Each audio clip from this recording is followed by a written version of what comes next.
33 degrees right now on a Sunday night in Perth. It is 8 degrees and the middle of the day in London, where Mark Dolan joins us right now. Where will we meet? I don't know. Vegas in the middle. How are you, great man?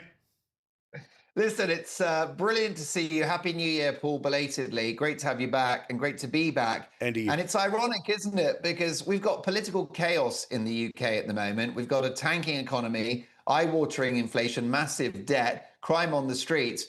And the royal family, the monarchy, is there to provide stability. Good luck with that.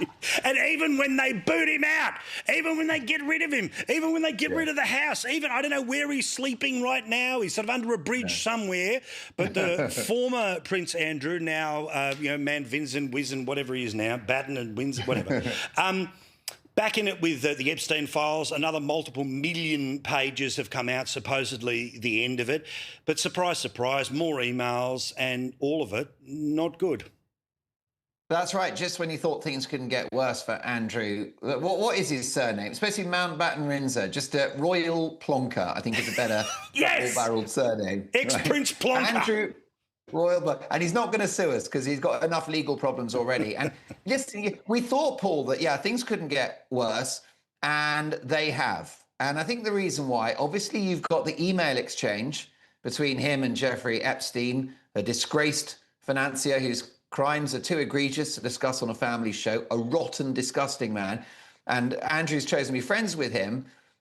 A lot of discussion on email about meeting glamorous young Russian women for lunch. Okay, that's one thing.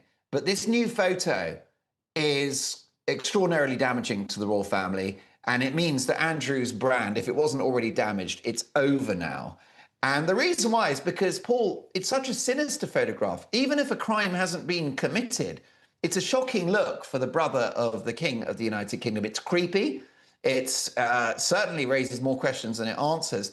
There are really two photographs now that have condemned Prince Andrew, or Andrew now, to ignominy. The first one is that notorious picture with Virginia Giuffre, his sex accuser. That was a problem for two reasons. First of all, posing for a photograph with a young woman with his hand around her naked midriff. That was inappropriate. But of course, it linked him to this young lady, and he settled out of court to the tune of many millions of dollars. But this photograph is damaging in a different way, in that it just shows this guy in a context of disrepute. It's sleazy. It's disgusting. It's creepy. And so he won't live this one down. That is an image he'll take to his grave. The million-dollar question now is, how many more levers can be pulled? He's not the Duke of York. He's not Prince Andrew. How do you solve a problem with this guy that can't be flushed away? Well, and also this scenario where I see, Keir Starmer has demanded that the former Prince give evidence to an American parliamentary committee. Well, the American Parliamentary Committee can't force him to turn up. Why? Because he's not an American citizen. The British Prime Minister can't send him. I mean, it's not as if he's potentially, if somebody's arrested in an extradition process, but none of that is seemingly on the table. So it seems to me that, people like Keir Starmer don't want to say, well, I'm sorry, there's only so much I can do. They want to pretend that there is some other secret trapdoor for him to fall through. Well, the reality is, unless this thing takes a potential criminal tone, and again, Andrew denies everything, then it's going to stay like this. Now, the theory being that, the 3 million pages, they're all out now.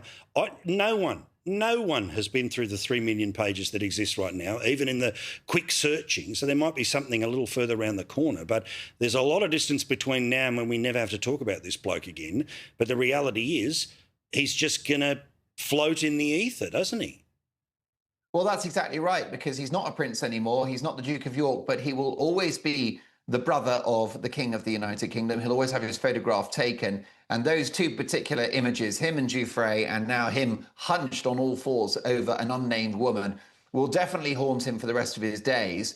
There are a couple of things to point out, Paul. Some people are arguing that Andrew is a little bit of a fall guy. As you said, he's been found guilty of no crimes. And there are some that are suggesting that he's being attacked, he's being pilloried because he's a member of the royal family, can't defend himself, can't sue, whilst there are lots of other high-profile figures whose details we won't get into, who are also linked to Epstein. So, some people think he's a little bit of a whipping boy, like a human shield for other powerful people.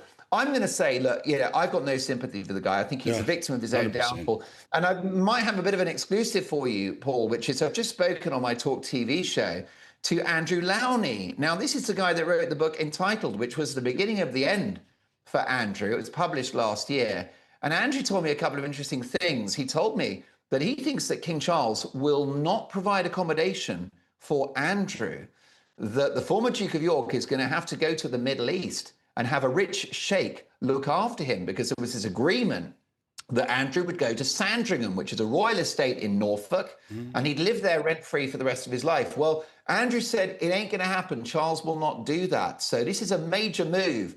It's an issue for the royals because the other problem is he remains a target. He needs security. He's got to live somewhere. But according to this top royal insider, it won't be on a royal estate. It'd be fascinating to see. All right. Well, let's get to Keir Starmer, again, trying to play his way into the story, or at least reacting to it. So the UK Prime Minister, we're still closer to the election that he won and the election that potentially Nigel Farage is going to win. But the polls are so bad for him that even people who voted for him don't like him, and overall about half the country wants a change. They don't necessarily want a change in government at this exact second, but they certainly want a change in who leads the Labor Party and thus the country. Most definitely. His poll ratings are minus 45. Which makes the North Pole sound positively Caribbean. The guy is the most unpopular prime minister since records began. And the reason why is because he has pursued this policy of high tax, high debt, big public spending, inflation-busting pay rises in the public sector, and the country's in the toilet. We've got no growth, the debt grows. So the policies aren't working. He inherited a mess from the Conservatives, and he's made it worse. He's accelerated our downfall, and he will likely go this year. Two big things are happening. There's something called a by-election, which is an election for one constituency. He's going to lose that, and he might lose it to Nigel Farage's Reform UK, at which point I think those Labour backbenchers will be thinking about their pay slips, and they'll get rid in order to stay in a job. Well, they say always back the horse called self-interest. They always, every time. Thank you, mate. Appreciate it. Love you, mate. How good is he? Mark Dolan there. You can see him on TalkTV. You can find his YouTube page as well.